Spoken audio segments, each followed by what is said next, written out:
great and honorable chairman of WIC, members of the High Table,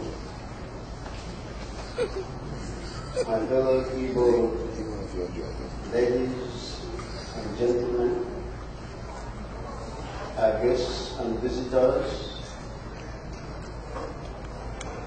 let me say good day, because I think it's past 12.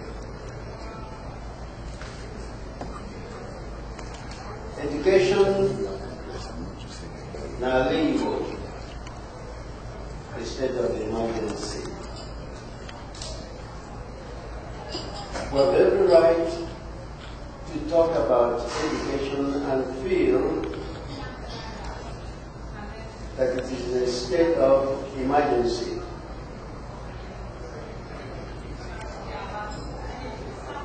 We have to do some examination of the contemporary state of education in the Igbo states. It's always good to understand terms when we talk. Education is known to all of us. But what is it really? Education comes from the Latin word educo, educare, educavi, educatum, and the noun educatus. It means to bring up, to rear. Education is the act or process of providing knowledge, providing skill and competence, usually bringing out the desirable qualities, behavior, or character, especially by a formal course of study, instruction, or training. Ladies and gentlemen, this is summed up by the motto of Christ the King College, Onitsha, my alma mater.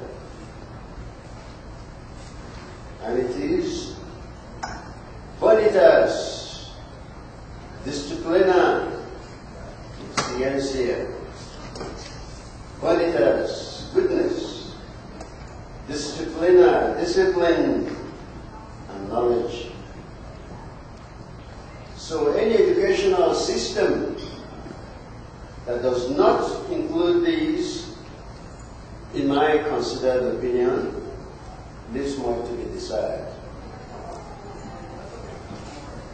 Education has been in the forefront of our lives. It is the foremost industry of the Igbos. We took it seriously from the very time the missionaries came to Igbo land.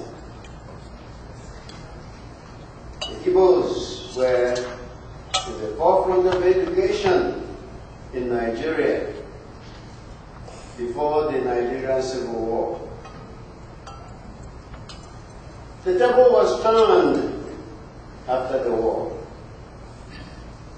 We have been struggling against all odds to regain our former position. It appears to be a Herculean task. There are several prevailing situations militating against the effort. They include the following. 1. Seeming marginalization, usually suffered by the vanquished in any civil war. The next one is poverty. The next is inadequate funding by government. And the next one is prohibitive costs of education.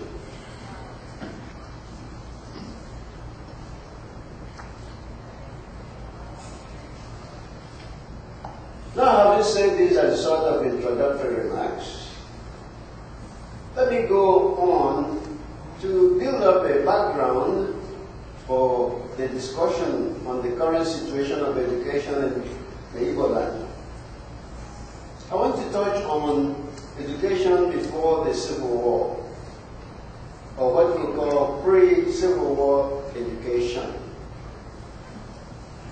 With the advent of the missionaries in Nigeria, that is between 1842 and 1914, and for that matter, in southern Nigeria, religion and education increased. Most of the missionaries established primary schools in various parts of the East. And as time went on, universal primary education got started, and this started first in the West in 1953. It took another 4 years before the same thing happened in the East, 1957. The missionaries took a step further and started establishing secondary schools. And please help me here. I've been trying to find out the very first one in Igbo. I used to think it's DMGS that started in 1925. But we have to remember that the first capital of Nigeria was in Calabar. And we have Pope Waddle there and Wabi. So does anybody during the reaction time, I'd like to know if Pope Waddle started before DMGS. Of course, CKC started in 1933. That I know very well. CKC being my alma mater. Then you have CIC, QRC, Holy Ghost College, and so on. Then later on, we have the government colleges. Government College Umuahia, Government College Owerri, and others. And as time went on, there was a thought of starting the tertiary education. We came to have Ibadan College because it was attached to Cambridge University. But it was not a full-fledged university. So, if we want to maintain history, you can just about say that the first university, full-fledged university in Nigeria, happened to be University of Nigeria, Nsukka. Nsukka was established in 1960. Then as time went on, because we had our independence, with the people in the West and the East, wondering why University of Nigeria, being in the East, it should be established and known in the North and in the West.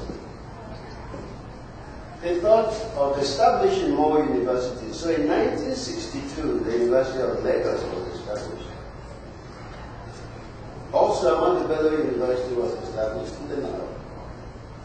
And University of Ife was established. It was at this time that the Ibadan College, attached to Cambridge University, became sort of uplifted or graded as a university. It became a full-fledged university along with these other ones that I mentioned in 1962. So we now have Ibadan University, University of Ibadan. Now, up to 1966, having said 62, the Civil War started in 1966. So up to 1966, the beginning of the Civil War, education flourished in Igbo land. But from the 50s, many Igbos were traveling overseas to further their education. Zeke had already come and gotten his education. And yours truly, I came to the United States in 1955, January 1955, 5 years before the Nigerian independence. So we followed the heels of Zeke and a few others that came earlier. I was in the ship for a whole month. It was a luxury at that time to fly by plane.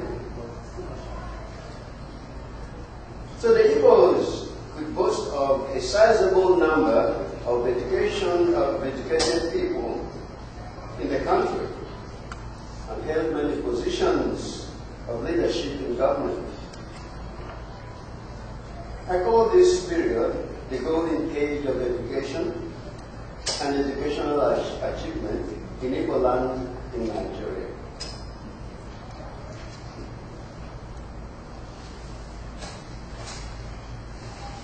Now, what happened in the Civil War? Education after the Civil War, or what we call the post-Civil War education. This has been a period of things fall apart. To use Chinua Achebe's book title, education in Nigeria went through a series of metamorphoses, but the standard of education plummeted.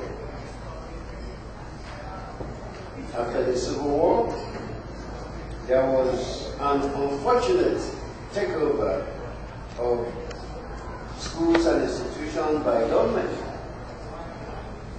They ran the institutions down, taken away from the missionaries.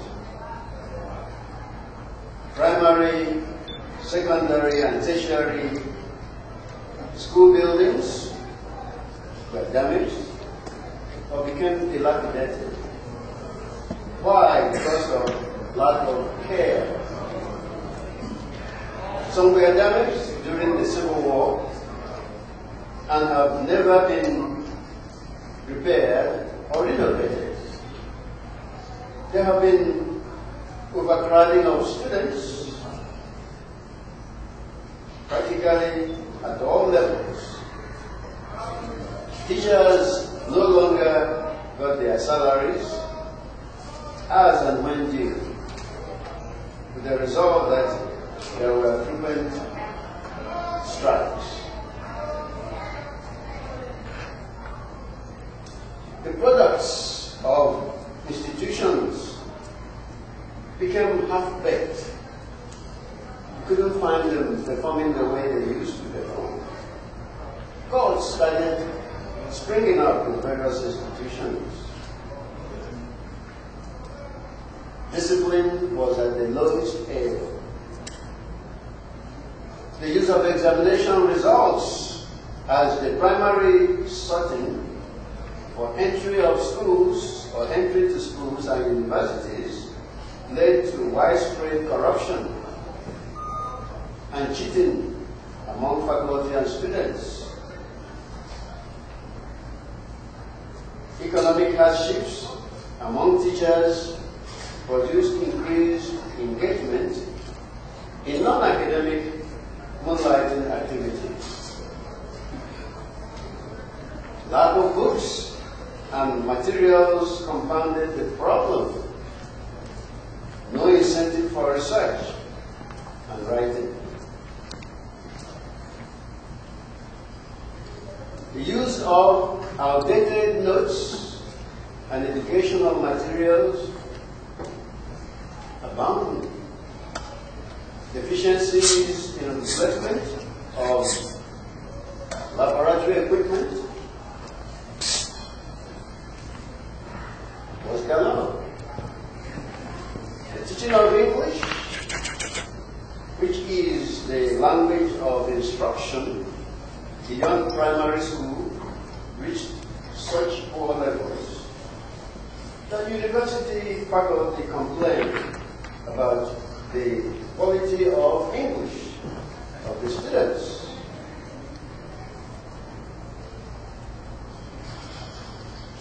This is the situation after the Civil War. Now, so I built a sort of a background, a springboard. Now I talk about what is happening at the present time. A contemporary situation.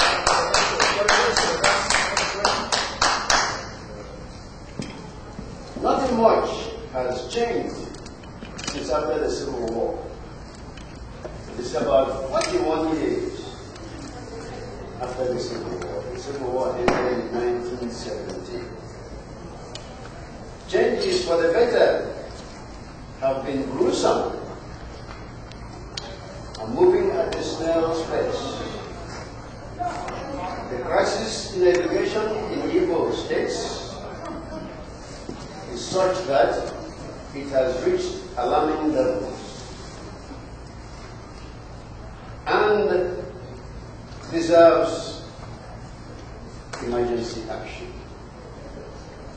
It is always said that desperate maladies need desperate remedies. Something needs to be done.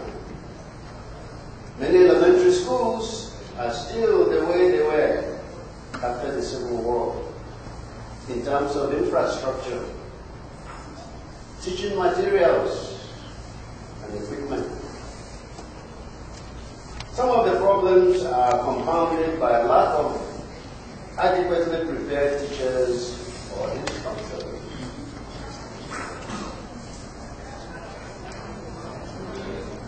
So, the problems we have currently are payment of teachers' salaries, which is infrequent and usually delayed. Construction and renovation of school buildings, neglected. Lack of instructional materials. Lack of adequate library equipment and books. And now some schools have introduced the use of computers. But 8 years ago, how many of them can you go to and find computers? Research work in tertiary institutions, lacking. So we find that the future is bleak unless something is done and done quickly. We must declare a state of emergency in education and Igbo and act accordingly.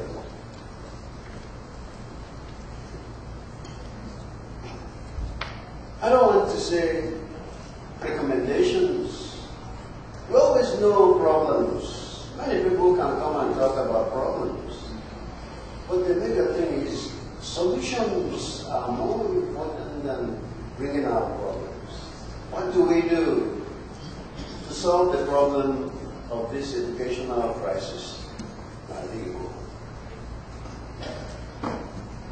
One, weak and other non-profit organizations, state and town organizations or unions should provide instructional materials to various schools in the Igbo land. Government cannot do everything for us. Instructional materials which include books, text materials, journals, laboratory equipment, and others can and should be assembled from several universities in the US in which we teach and at little or no cost. Many of the Igbos in the US are associated with several universities and can conveniently ask for instructional materials from their universities and receive them. on behalf of World Igbo Congress or on behalf of their respective states. The minimal cost may involve shipping them to various Igbo states, and with cooperation from the state governments, the cost of shipping them could be minimal. And when you do this, a letter from the state governments stating that the educational materials shipped duty-free will help in sending the books and materials. Then a letter of acknowledgement should be sent to week after the educational materials have been received. Next, research work in tertiary institutions. Based on the enthusiasm demonstrated by some Igbo sons and daughters in the USA and Canada, a good number of researchers in the universities, public research centers, and private institutions should be willing to collaborate in research or research projects with our fellow brothers and sisters on the other side of the Atlantic. We in the diaspora can work with them. They should be willing to jointly publish research findings in monographs and journals. And I plan to share, I brought a journal, what we call the Advances in Science and Technology Journal, of which I am the editor-in-chief.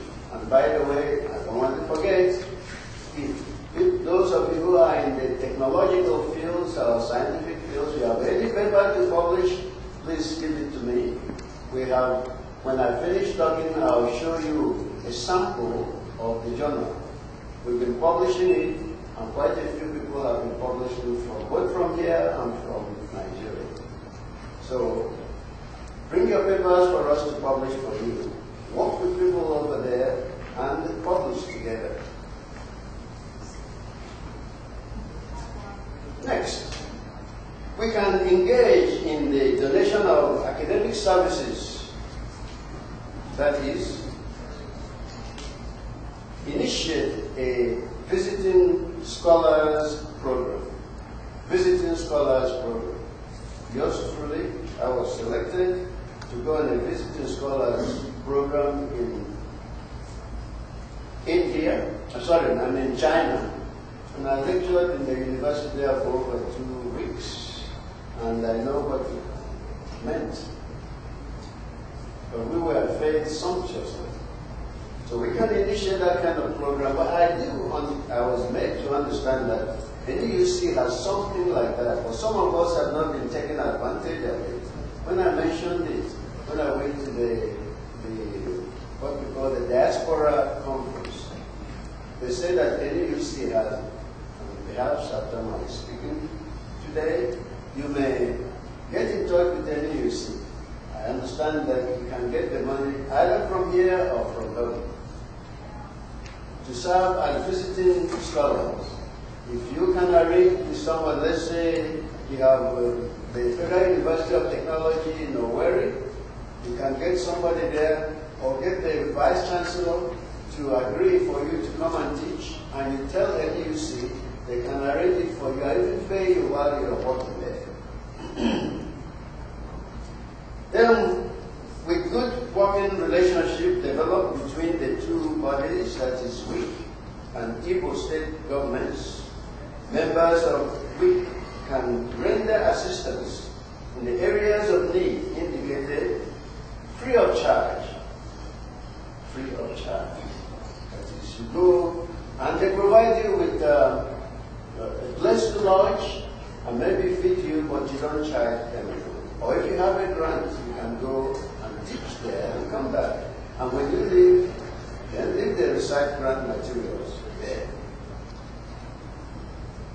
Alumni of various colleges and universities can do much to advance the much needed change and help their respective alma maters.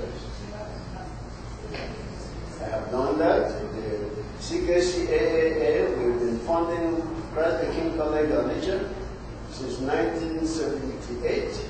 We have sent over 20 million naira to CKC. I just came back from Nigeria. I visited CKC and found construction work going on there. I don't want to blow my own trumpet or tell you what I've done and I've been doing. I renovated the school's physics building, and much to my surprise, I saw my name written there as having done it. I saw it.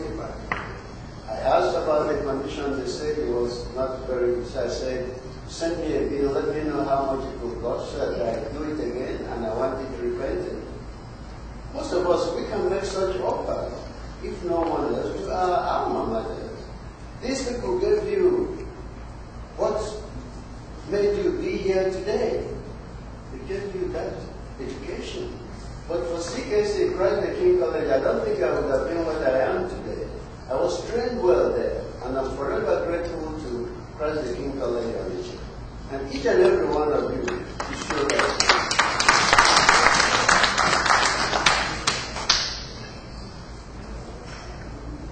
It is said that a serious effort, okay, well, let me put it this way, serious effort must be made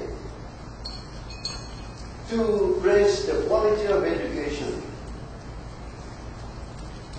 And I don't want to, well, let me put it this way. The quality of education is very, very low. And not too long ago, the current president has established or is establishing 8 more universities. I'm talking about the quality. My dear ones, in 2008, there was something that was published. I'm a member of the Nigeria Academy of Sciences. That's why I write a fellow of the Academy of Sciences. You find that you find that a ranking was published, my dear ones. African universities, 100. Do you know that no university in Southeast future, University of Nigeria, was nowhere to be found? Ibadan University was the last, number 100. University of Benin, number 57. Awolowo University, number 42. No university in Igbo was mentioned. Isn't that something of concern? Ladies and gentlemen, should we not be concerned about this situation? We should. And we pride ourselves with saying that we are, that our industry is education. Each time we have this West African School Certificate exam and all that, the Igbo people perform better. And now no university comes up in terms of standard. So I want to conclude by saying that whatever we want to do, we can do it. If you have the determination, we can achieve it. I want to ginger you up and make you all be conscious of the fact that we need to get back to where we used to be in the forefront of education. It is said that there are 3 kinds of people. Those who see things happen, those who watch things happen, and lastly, those who make things happen. Ladies and gentlemen, please make things happen. Thank you for listening.